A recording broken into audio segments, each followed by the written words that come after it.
Hey, what's going on, guys? In this interview, I talked to Katina Martinez. She's a DIY crafts expert that does tutorials for all different kinds of do-it-yourself crafts at home. She specializes in teaching people how to create memory books with their pictures and design, similar to like a scrapbook. And she has a number of products on her own site where she teaches some of her crafts. I wanted to jump on real quick because for this interview, I actually didn't have a microphone I normally use. I had to go on a wireless mic, so the sound quality is a little bit lower than normal. But if you're someone that's interested in doing crafts or learning how to set up your own community around DIY projects or crafts, and how to monetize that, this is a great interview to listen to.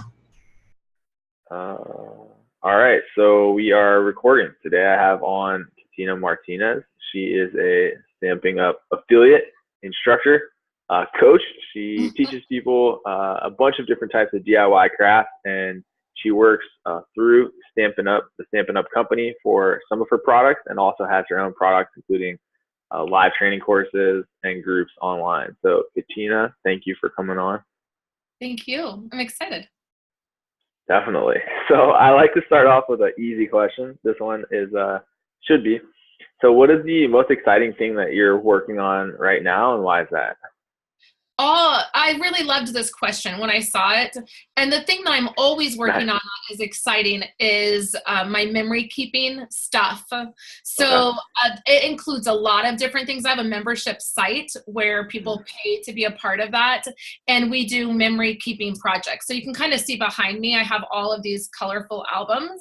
Yeah. And those are all memory keeping albums. So we dive in and we look at ways to document your life in an everyday way that is not overwhelming and is not something that you can't keep up on and continue to do, because we're all so busy now, right? So the thought of taking on that process can be overwhelming.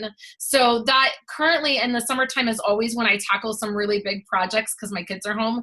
And so that is something that's exciting that we're working on. We just dove in. I had a live class this week and we just dove into like, what are we working on? What do you want to tackle? Oh, wow. And so these classes, are these all live, or do you have ones that you do like on Facebook or with some sort of group online as well? So my life simply documented is through a Facebook group currently. That's where we gather, and that's where we kind of connect. My classes that I do are pre-recorded, so they are meant to be a class that you can take at any time. And you can fit it into your life. So I do all of the pre-recording and the content, and then it usually works where it is released on a weekly basis, but then it's all housed on my website where you can access it and take it at any time, or you can take it multiple times. Okay, I see. So the people who are in your group coaching program or your group crafts program, they have access to all these recordings with these projects. Yes. Yep. Okay, I see. And they have it's continual access. They have what? Continual access. So they can continue to access it at any time, like once they've purchased the class content. Okay, yeah, that was going to be my next question. Like, if someone buys into this group, the activities group or the coaching group, do they have access to all these, like the backlog of? Yes, they do. So when you become a member, my hope, because my desire is to work with people on a weekly basis or daily basis. So I really want to help you. Like I always say to people, I wish I could just come sit at your dining room table and help you with those projects, but I can't, right? So instead we have this group where you can access not only all of the classes that I've taken, but also I'm continually learning how to do things and the best way to do things. And we talk about photography, and there's a wide range of things that we talk about. So you always have access to those things. And then they can, once they decide they don't want to do the group anymore, then they don't have access to those things unless it's a class they've purchased. And then I always make sure they have that particular class content always, even if they left the membership group. Okay. Wow, that's a lot of different stuff. So just to recap, I'm trying to make sure I got all this. You have the in-person coaching classes, the online database of recorded Yes. craft classes. You have some of the Stampin' Up! Affiliate products. And then is there anything else?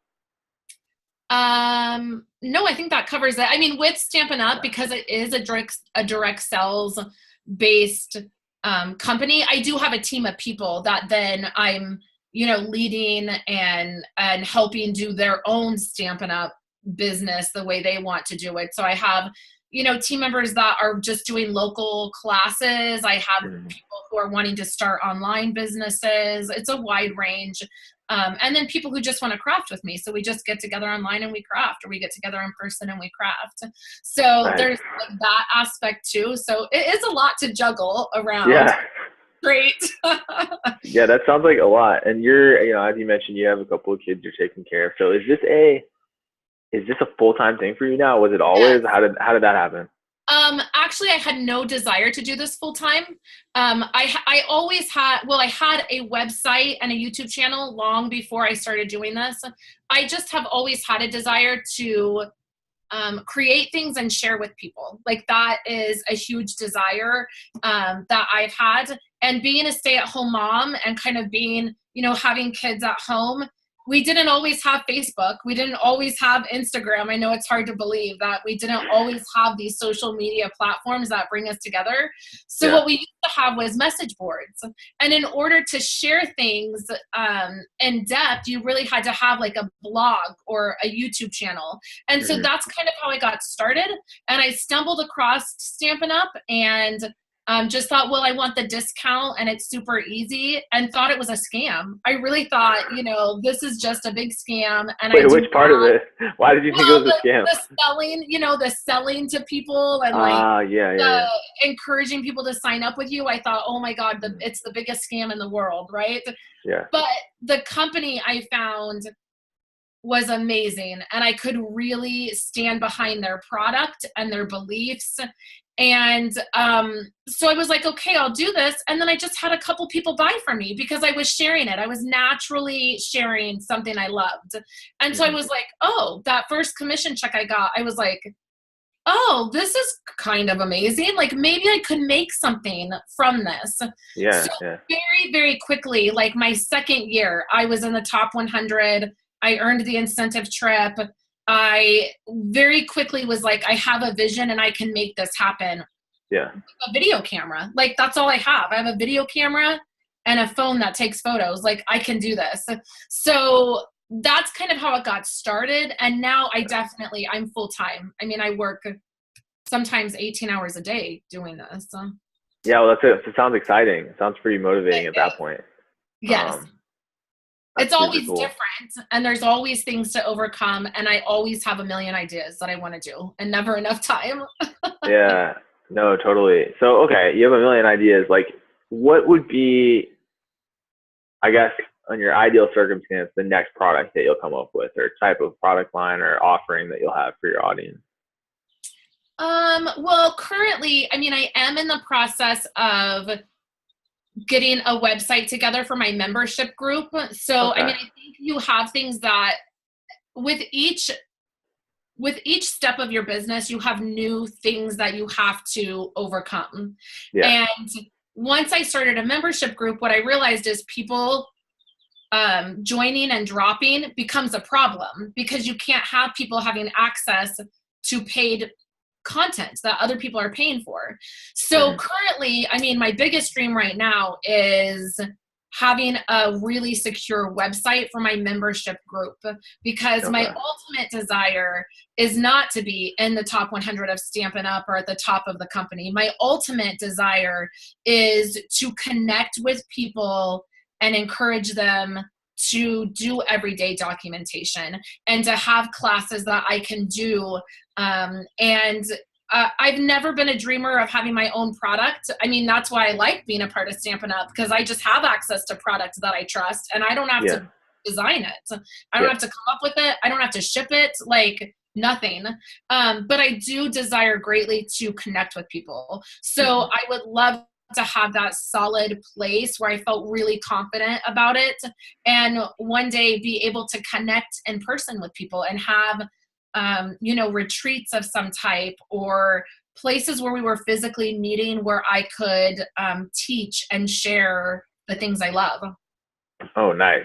So you're pretty into the meetups, huh? Yes. Yeah. Well, and Wow. connecting, I mean, that's really what you find in this community. I feel like any kind of DIY community, I feel like people are wanting to connect with people, whether it is, the planner community or the card making community. There is a desire for us to connect and create things together. Yes. Yeah.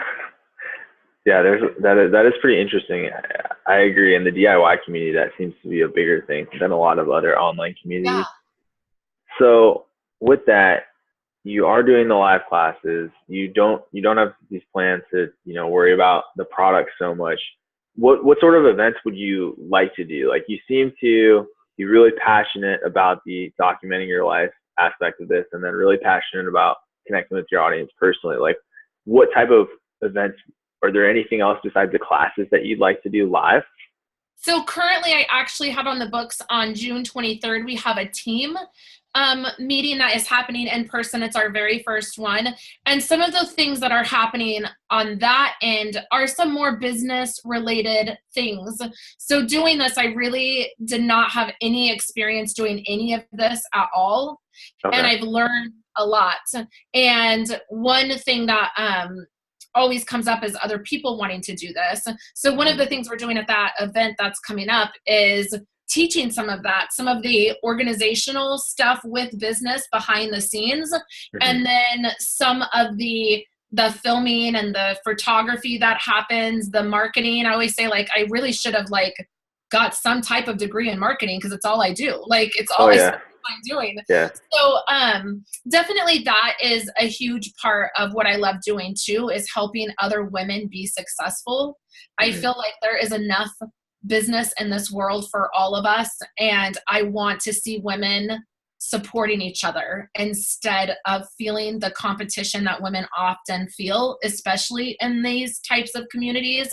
I want to encourage them that we can all do this. We're all better together doing it. Yeah, no, I agree. And I think the business part is pretty fun once you get into it. It's funny too, because when I speak with people in DIY, you wouldn't, it seems like such a non-business type of niche, but most of the people I've spoken with could go and be, like business consultants at this point, with the amount of marketing experience they've had to grow, their DIY communities. Right. Well, you never, I think too, it looks kind of easy, right? When you see something DIY or crafty. Yeah. For a long time, my husband was like, well, it's nice that you get to play with your craft supplies all day. And then as he started to see everything I go through to run a business, he was like, oh, like, there's a lot more to it. Like, just playing. And sometimes people will say when they get into it, like, oh, I miss crafting, or I miss the DIY part of it, because other things begin to take over doing this. Yeah, daily deals and outreach and setting up events, definitely. And speaking of worrying about other things, you have, it looks like a website, lovinglife'slittle blessings.com. You have your YouTube channel, Katina Martinez. You have a pretty impressive Pinterest page. So how do you manage, syndicating your content all over these platforms, and what do you focus on out of those? So my number one advice to anybody who's doing this comes from a place of pick one thing. Like, pick one place where you can be effective. For a long time, I look at my website, it's like my house. It holds everything that I do. And I'm not dependent on Facebook to make sure if Facebook went away tomorrow, what would happen to all that content I put on Facebook? It would go away. So what I do is, my website is that place where I put everything, and I filter everything too, so that it's protected. And then I, back my website up every week. And if I lost it, I could put it back up. For a long time, my focus was YouTube. I was putting out 4 videos a week, and it's a lot. I mean, my videos are edited and they're recorded, and it's a process.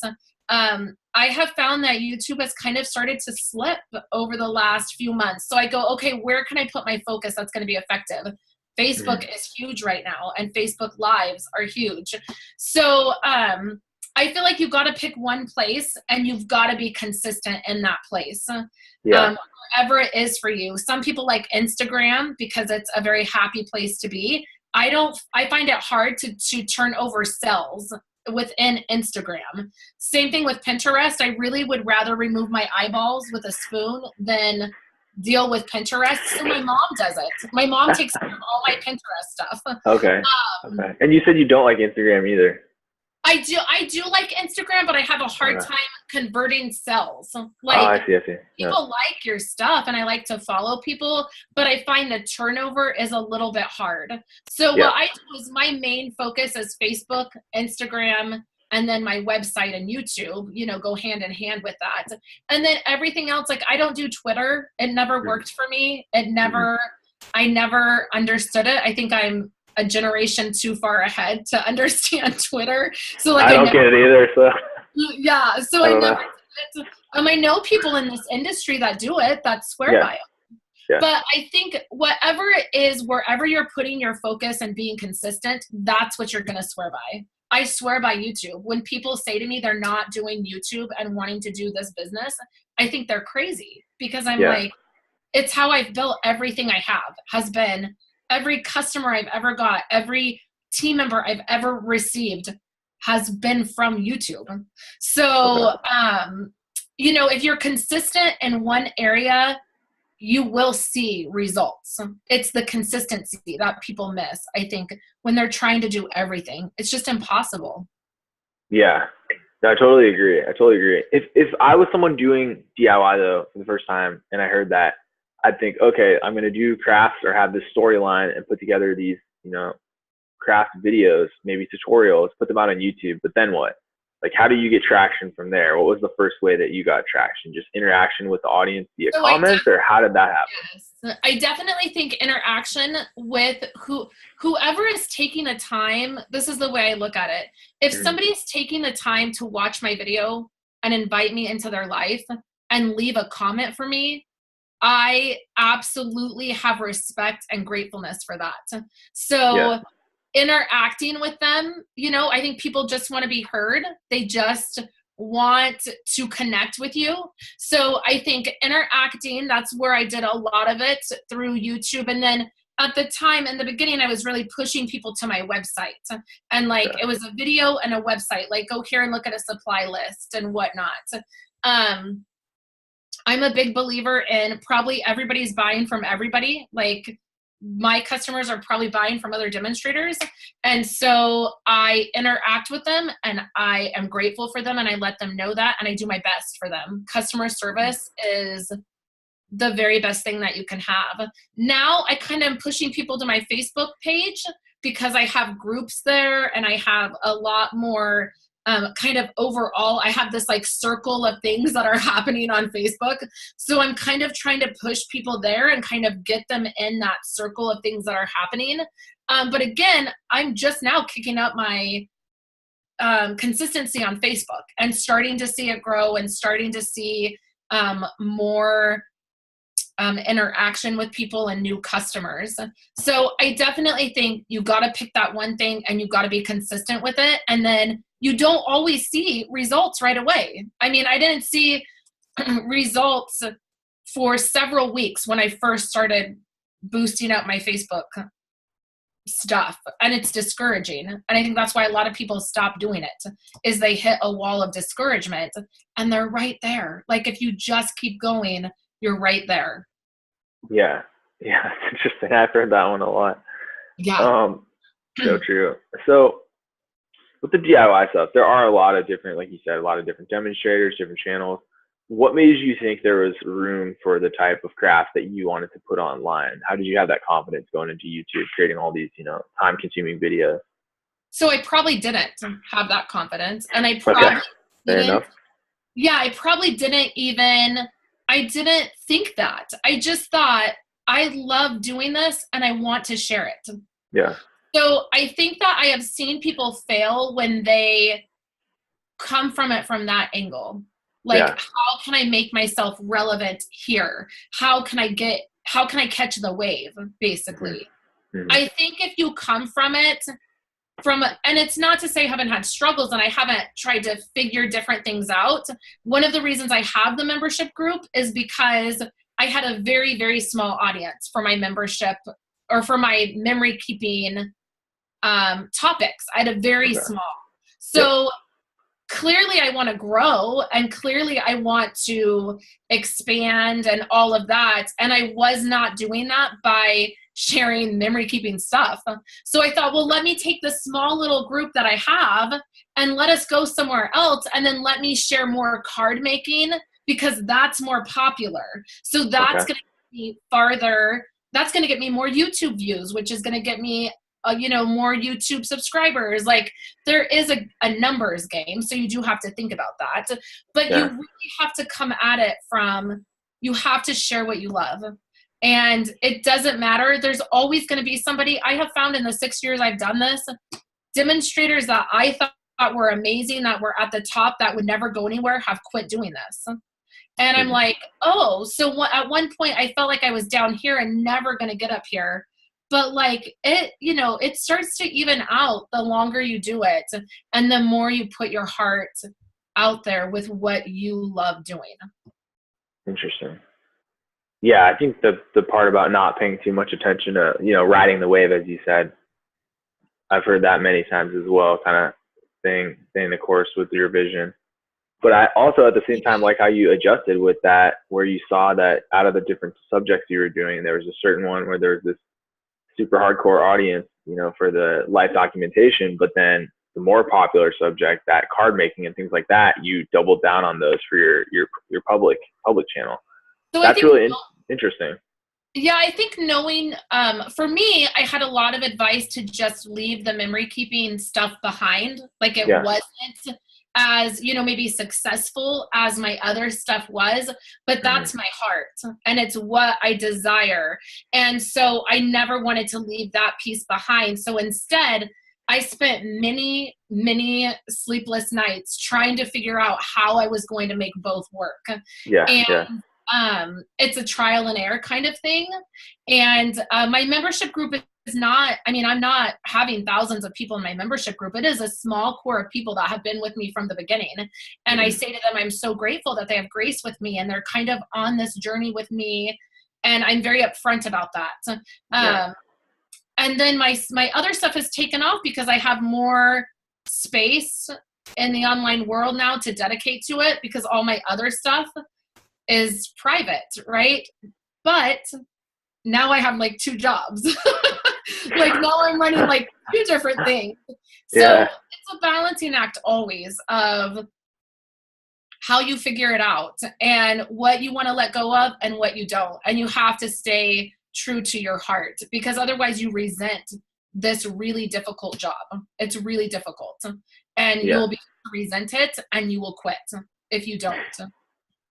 Yeah, no, I can see that. Yeah, content creation definitely because I can't imagine with all the other stuff you're doing for the organization, in-person events too. So one thing I saw, you said, I read this, maybe it was your site, but you said you were inspired by Becky Higgins' Project Life brand. What inspiration did you get from her, or do you continue to get from her? How did she kind of give you some direction with how you want to run your business or inspiration? What did you take from her, I guess, her brand? I have followed her for a long time. She's been in the crafting industry for a long time. And I have followed her starting of her own business from pretty much the beginning. And I think that what draws me to her the most is not only her positivity, but the way she inserts herself into her brand. It is something that I really strive to do in she takes who she is and what she believes, and it is her brand. And I follow her a great deal. I think she does a great job of talking about small business, and starting those. And she's very encouraging to that.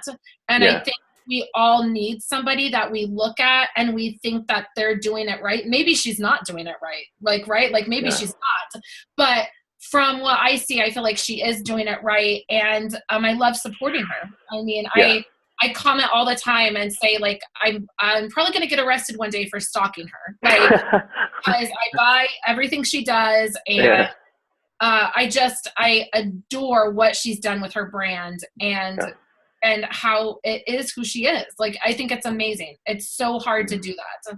And she's done it seamlessly. Yeah. Like what? And you said insert herself into her brand, like really make herself a part of the brand. How do you mean specifically? Do you have like an example you could give? Because that's really interesting. You picked that up. One of the things that I see her do, so she does several things. So she does the Project Life, which is the scrapbooking stuff. That's like kind of where she got started. And one of the things that she does is she does these amazing Instagram stories where she's at home and she's showing you how she has photographed something. So maybe she's put out a photo, you know, in the, you know, earlier in the day of how she photographed, you know, a setup for a recipe. And then she'll do this thing where she'll show you in her Instagram stories. And she's like, I'm here in my home doing this, but I want you to be a part of it. And I want you to see how I'm doing it. She also talks a lot about personal things that are happening. Like right this week, she's on a social media fast. And so she's included her customers and her audience and her followers that she's doing this and her feelings behind it. And oftentimes I'm so scared to say, you know, particularly this week, like my life is falling apart. My kids, it's crazy. It's a lot of summertime. And sometimes it's like you feel like you have to push this perfect video out and you have to have this perfect content. And people forget that you're a person behind that. And oftentimes I'm terrified to share that. And I look at Becky and what she does. And she says, like, I'm taking a social media fast because it's good for my mental health. And I think, oh my word, you're so brave. Like your whole business is online. Like, how do you do that? Yeah. So I think that is what I appreciate so much about her is her beliefs. It's never something she's pushing on somebody, but it's definitely something she's sharing and she's putting out there in a really very real way. Yeah. Yeah, I definitely think that's hard, but it is so compelling when people have a good way to share their lives because it's like this running storyline, like soap opera. Yeah. Yeah. And I've had customers who have been with me from the beginning who have seen when my son was born and who will comment and say, oh my gosh, he's getting so big. And to me, that's so wild. Yeah, it's a long time, right? And I don't think there's anything greater than that. I don't think there's anything that there's no amount of money, I think, that is worth having somebody who is invested in your life, who will say that to you or will say, you know, I'm thinking of your family, or, you know, I've seen amazing things happen in this community online, in many different communities, not just the crafting community, but just in communities where you come together with people and connect with them. I just think it's amazing. Yeah. Yeah, it's pretty cool. It's definitely one of the cool aspects of the whole social media thing. Yeah. You know, despite all the negatives, making friends in real life because of meeting online is definitely one of the coolest parts. So, man, so much stuff you're doing. So what was your background? I just want to talk about this a little bit because this always fascinates me with people that go full-time online. What was your background prior to this? Did anything you were doing professionally prior to this prepare you at all to run your company now, or totally separate? So funny, not really. I worked at Starbucks before I did this, and I do feel like that prepared me in customer service related. I don't know how it is now. I mean, I haven't worked with Starbucks in a really long time, but when I was working there, they were very, very adamant about customer service, and it was something that I did not do well. I mean, they always said, you know, people are not paying $4 for a cup of coffee, they're paying for the experience. And so there was a lot of things that I learned through that training on how to talk to people and how to interact with them. But really, I got married and I had kids, and I, you know, we started our family, and that was like it. I mean, I didn't have anything else really. And although I never intended on doing this, what happened is I found things I really loved. Photography, doing videos and editing them. I adore that. I always wonder why I didn't do it sooner. Like, it seemed scary, I guess, at the time to like maybe pick a career in that, or like pick further education in that. But once I was thrust into it, and I had this desire to do it better, then I've just built on that. So really, I would say nothing prior to me doing this ever would have ever said that I was qualified to do it. Yeah, ever. That's wild. That's pretty intense. Yeah. You just like right off the bat, like start my own company. That's impressive. So you said you were just like had to start doing some of these activities, I guess, because you wanted to keep track of memories, things like that. Why did you feel like, until you had to do some of these things, why did you feel like picking one of these avenues for a career, or really devoting a lot of time to developing career skills, was an intimidating thing for you? You said that that's kind of like seemed out of reach almost. Why would that be? It's interesting. You know, I think that it's just a different, I don't think that in the generation that I came from with schooling, I think that, you know, the thing was you needed to pick a career that it was like a safety thing, you know, like you go into this career, you know, whatever it is, and you know, get this and you buy a house and you have kids and you have all, like, you have this safety net and then you retire. And I think things have shifted in our society, and it's it's like, when I was in high school, it was like you pick, you know, a college and you do that college and that's it. And then you do your job. And what I have found through what I'm doing is it's always about education. There is always something I'm learning to do. There is always some aspect that I'm like, I need to take a class to do this. And it's very much a building on different aspects of all the things we're doing. And I don't think that was encouraged when I was in school and was going to school. I think it was more about having that one thing. And if you just have that one thing, if you're just told to pick the one thing and you've never done anything, how do you know? Like, how do you know that's the thing? Like, so where this, if you're like, if there had been an offering like, well, why don't you take a class on editing videos? Why don't you take a class on photography? Why don't you take a class on marketing? There were probably lots of different aspects that I could have fallen in love with, and I could have done a safer job. But it wasn't, that's not what was offered or what was necessarily taught during that time.